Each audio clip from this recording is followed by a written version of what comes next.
টালিগঞ্জ, রাসবিহারী, বালিগঞ্জ, ভবানীপুরে প্রচার।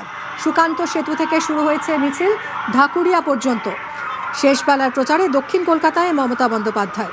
সন্তোষপুর সুকান্ত সেতু থেকে গোপালনগর মোড় পর্যন্ত দীর্ঘ পথ আজ মিছিল তৃণমূল নেত্রীর। এবং একসময় এই দক্ষিণ কলকাতার সাংসদ ছিলেন মমতা বন্দ্যোপাধ্যায়। সেই চেনা পথেই 2026 বিধানসভা ভোটের শেষ প্রচারে মেগা র্যালি মমতা বন্দ্যোপাধ্যায়। কথা বলবো, আমার সঙ্গে আবির রয়েছে, আমার সহকর্মী। আবির, এই দক্ষিণ কলকাতার প্রতিটি রাস্তা এবং এলাকা মমতা বন্দ্যোপাধ্যায়ের একেবারে অতি পরিচিত এবং একসময় এই এলাকারই সাংসদ ছিলেন, একটা আত্মিক যোগাযোগ বলা যায়। আর ভোট প্রচারের একেবারে শেষ লগ্নে এসে বারবার এখানেই ফিরে আসেন তিনি। মানুষের উন্মাদনা কতটা চোখে পড়ছে বলা যায়, প্রচারের শেষ লগ্নে ঝড় তুললেন তৃণমূল নেত্রী।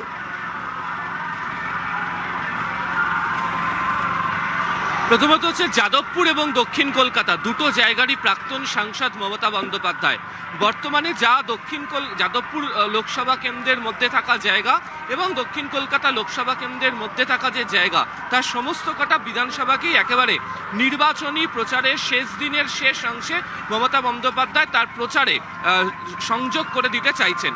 যাদবপুর 8বির সামনে এই মুহূর্তে তিনি রাস্তার দুধারে উপচে পড়া ভিড় রয়েছে এবং ভিড় রয়েছে হচ্ছে মহিলাদের।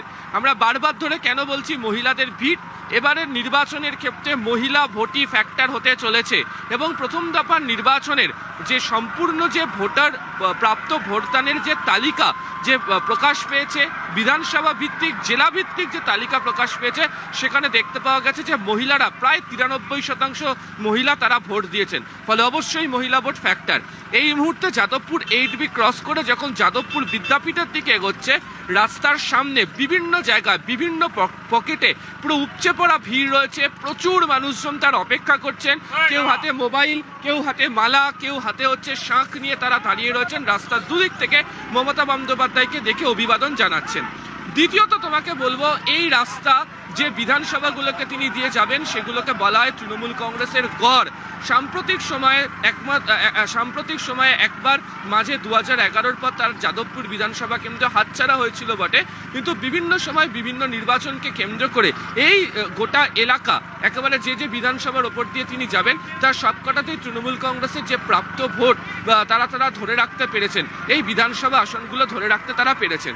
যাদবপুরের ক্ষেত্রে রাজনৈতিকভাবে দেখতে গেলে হচ্ছে এবারে এখানে ত্রিমুখী লড়াইয়ের কথা বলা হচ্ছে, কিন্তু তৃণমূল কংগ্রেসের বক্তব্য যে এখানকার পুরসভা ভিত্তিক তাদের যে সাংগঠনিক জোর রয়েছে সেটা গোটা যাদবপুর বিধানসভা জুড়ে তারা কাজে লাগিয়েছেন এবং তার ফল তারা তুলতে চান। আর শেষ দিনে যেহেতু প্রচারে মমতা বন্দ্যোপাধ্যায় থাকবেন, ব্যক্তি মমতা বন্দ্যোপাধ্যায়ের ক্যারিশমা, তার যে ইউএসপি, সেটাকে পুরোদস্তুর এখানকার তৃণমূল কংগ্রেস একেবারে শেষ লগ্নের প্রচারে পুরোদস্তুর ব্যবহার করে নেবে। যাদবপুর পেরিয়ে বা যাদবপুরের আগের অংশে যখন টালিগঞ্জের একটা অংশ ছুঁয়ে এসছে বা পরবর্তী সময় রাসবিহারীতেও যখন যাবে, তখন ওই একই ম্যাজিক তৃণমূল কংগ্রেস দেখাতে চায়। ফলে একেবারে প্রচারের শেষ লগ্নে এসে মমতা বন্দ্যোপাধ্যায় যেহেতু দক্ষিণ কলকাতা জুড়ে তার এই চেনা পথে তিনি মিছিল করছেন, ফলে প্রত্যেক মানুষের সঙ্গে তার যেমন সংযোগ হয়ে যাচ্ছে, ঠিক তেমনিভাবে হচ্ছে যে সময়কে বাছাই করে আজকে মিছিল করছেন সেখানেও হচ্ছে প্রচুর সংখ্যক মানুষজন তারা রাস্তাতে থাকবেন বা এই সময়টাতে বাড়িতেও তারা মিছিল দেখার জন্য অপেক্ষা করবেন, এটাও তারা ভালো বোঝেন। ফলে এই সময়কে বাছাই করে তারা মিছিলের ক্ষেত্রে হাঁটছেন। গত কয়েকদিন ধরে আমি লাগাতার বিভিন্ন তার কতগুলো মিছিলে দেখেছি, বিশেষ করে ভবানীপুর কেন্দ্রিক তার মিছিলে দেখেছি, বরানগরের উত্তর কলকাতার মিছিলে গিয়েও আমি দেখেছি। সেটা হচ্ছে যে তিনি এবারের মিছিলের ক্ষেত্রে কিছু কৌশলগত বদল করেছেন। আগে মমতা বন্দ্যোপাধ্যায় মিছিল করতেন, টানা তিনি বেরিয়ে যেতেন, অবশ্যই রাস্তার দুধারের মানুষজনকে গ্রিট করতেন, অভিবাদন জানাতেন, সেটা দেখা যেত। এবারের মিছিলের ক্ষেত্রে কি দেখতে পাওয়া গেছে, তিনি বারবার ধরে মিছিলে তিনি দাঁড়িয়েছেন, অপেক্ষা করেছেন, ধৈর্য ধরে কথা শুনেছেন এবং সেই বিষয়কে সামনে রেখে এগিয়েছেন। এবং তিনি যখন মিছিলের শুরুতেই যে বক্তব্য তিনি রাখলেন, তিনি একটি কথা মনে করিয়ে দিয়েছেন। এক, যাদবপুরের মানুষের সঙ্গে, এখানকার মানুষের সঙ্গে তার আত্মিক যোগ বলেছেন। 2, অধিকার রক্ষার লড়াইয়ে, নির্বাচনের দিন ভোটের লড়াইয়ে আর একবার যেন তারা দাঁড়ান মানুষজন, সেই প্রসঙ্গের কথা তিনি উত্থাপন করেছেন। তৃতীয়ত তিনি বলেছেন এই নির্বাচনের ক্ষেত্রে দাঁড়িয়ে মানুষের কাছে ভোটের অধিকার রক্ষা করার লড়াইটাই সব থেকে অগ্রগণ্য, সেই বিষয়কে তারা যেন মাথায় রাখেন, সেই বিষয়কে মাথায় রেখেই যেন মানুষ ভোটের লাইনে দাঁড়ান, নিজেদের অধিকার রক্ষা করার লাইনে, সেই প্রসঙ্গের কথাও বলে রেখেছেন।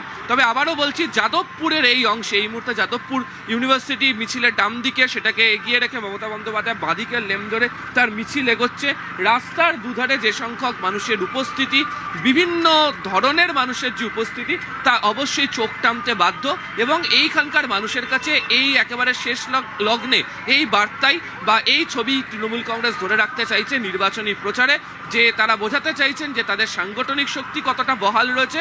আর দুই, মানুষের কাছে পৌঁছানোর জন্য শেষ অর্থে ঘরের মেয়ের ইমেজ শুধু ভবানীপুরের জন্য নয়, পূর্বতন যাদবপুর এবং দক্ষিণ কলকাতার সাংসদের কাছে ওই এলাকাগুলো যে সেই ইমেজকে বজায় রাখতে পারে, সেই ছবিও তিনি দেখাতে চাইছেন। সে কারণেই তার মিছিলের এই রাস্তাকে বাছাই করে তার এই রাজনৈতিক কর্মসূচি শেষ করা। একদমই সঙ্গে থাকো আবির। এই মুহূর্তে পায়ে পায়ে এগিয়ে চলেছে মিছিল।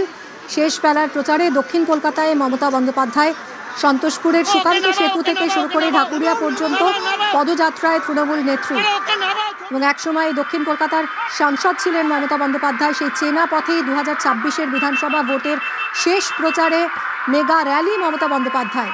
দক্ষিণ কলকাতার যাদবপুর, কসবা, টালিগঞ্জ, রাসবিহারী, বালিগঞ্জ এবং সেই সঙ্গে অবশ্যই নিজের কেন্দ্র ভবানীপুর তো রয়েছেই। এই সমস্ত আসনগুলো জুড়ে মেগা র্যালি তৃণমূল নেত্রীর। দলের কলকাতার প্রার্থীরা এবং শীর্ষ নেতৃত্ব তারা রয়েছেন মমতা বন্দ্যোপাধ্যায়ের সঙ্গে এই পদযাত্রায়। তারা পা মিলিয়েছেন। অসংখ্য তৃণমূল কর্মী সমর্থক তারা পা মিলিয়েছেন। রাস্তার দুপাশে তৃণমূল কর্মী সমর্থকদের ভিড় শুধু চোখে পড়ার মতন